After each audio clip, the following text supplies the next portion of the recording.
नमस्कार दोस्तों। भारत के पूर्व राष्ट्रपति हामिद अंसारी ने एक बार फिर विवादित बयान देकर बहुत सुर्खियां बिटोर रहे हैं। इस बार उन्होंने धर्म और राष्ट्रवाद पर हमला किया है। उन्होंने अपने बयान में क्या कहा, ये मैं आपको बताता हूँ। हामिद अंसारी कांग्रेस सांसद शशि थरूर की किताब द बैटल ऑफ बिलोंगिंग के वर्चुअल रिलीज के मौके पर बोल रहे थे। अंसारी ने कहा कि देश कोरोना से पहले 2 महामारियों का शिकार हो चुका है, जिसमें पहला धार्मिक कट्टरता और दूसरा आक्रामक राष्ट्रवाद है। हामिद अंसारी ने अपने बयान में धार्मिक कट्टरता और आक्रामक राष्ट्रवाद जैसे 2 शब्दों का इस्तेमाल किया। क्या वो धार्मिक कट्टरता जैसे शब्द का इस्तेमाल इसलिए किए क्योंकि देश में जबरन धर्मांतरण और लव जिहाद जैसे धार्मिक कट्टरता के मामले तेजी से बढ़ रहे, या उनका इशारा किसी और कम्युनिटी को टारगेट करने के लिए किया गया था? इसका जवाब तो फिलहाल मेरे पास नहीं है, लेकिन आक्रामक राष्ट्रवाद का जवाब मेरे पास है। राष्ट्रवाद का मतलब क्या होता है? राष्ट्र के प्रति निष्ठा, उसकी प्रगति और उसके प्रति सभी नियमों और आदर्शों को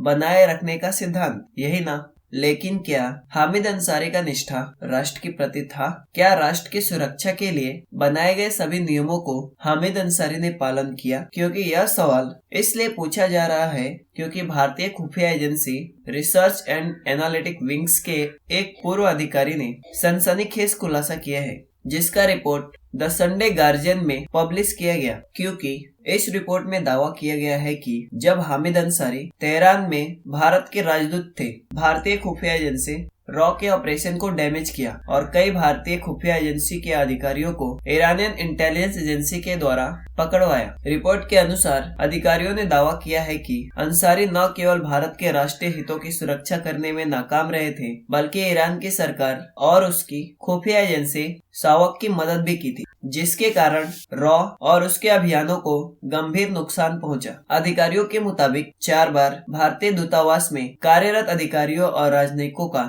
सावक ने अपहरण किया और अंसारी ने जानबूझकर भारत के राष्ट्रीय हितों का ख्याल नहीं रखा। पूर्व रॉ अधिकारी सूद ने द संडे गार्जियन को मई 1991 में भारतीय अधिकारी संदीप कपूर के अगवा होने की घटना के बारे में भी बताया। सूद के मुताबिक कपूर को सावक ने तेहरान एयरपोर्ट पर अगवा कर लिया। उस वक्त ईरान की राजधानी तेहरान में तैनात अंसारी को इसके बारे में सूचना दी गई, लेकिन उन्होंने इसे गंभीरता से नहीं लिया। उन्होंने कपूर की तलाश में कोई भी कदम नहीं उठाया। भारतीय विदेश मंत्रालय को भेजी गई कॉन्फिडेंशियल रिपोर्ट में ईरानियन इंटेलिजेंस एजेंसी सावक की संलिप्तता का उल्लेख करने की बजाय कपूर की गतिविधियों को संदेहास्पद बताते हुए कहा गया था कि कपूर का एक स्थानीय महिला से संबंध थे। अगवा किए जाने के 3 दिन बाद एक अज्ञात कॉल से भारतीय दूतावास को सूचित की गई कि कपूर सड़क के किनारे पड़े हैं। कपूर को काफी ड्रग दिया गया था, जिसका सालों तक उन पर असर रहा। अगस्त 1991 की एक अन्य घटना का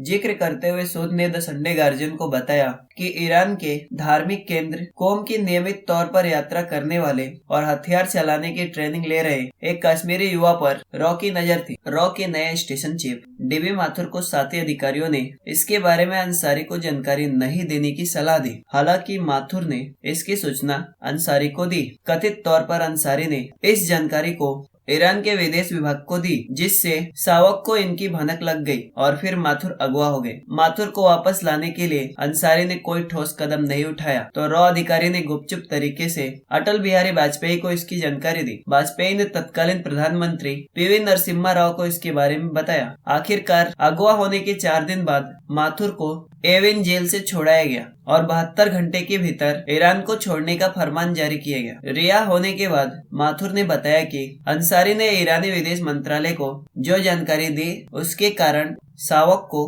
उनके स्टेशन चीफ होने का पता चला। साथ ही सावक को सूद के बारे में भी जानकारी दी गई। 1993 में मुंबई में हुए बम ब्लास्ट लगभग सभी भारतीयों को पता होगा।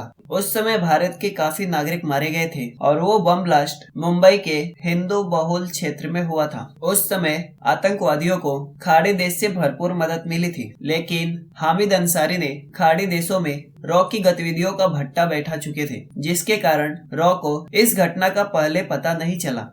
ये वही हामिद अंसारी हैं जिन्होंने देश के हर एक जिले में सरिया कोर्ट की वकालत की थी और वाइस प्रेसिडेंट की सीट छोड़ने के बाद उन्होंने यह बयान दिया था कि भारत में इनको डर लग रहा है, लेकिन उनकी सच्चाई कुछ और ही है, जो ये बताती है कि हामिद अंसारी का राष्ट्रवाद से कोई कनेक्शन नहीं है, बल्कि हामिद अंसारी एक राष्ट्रद्रोही है।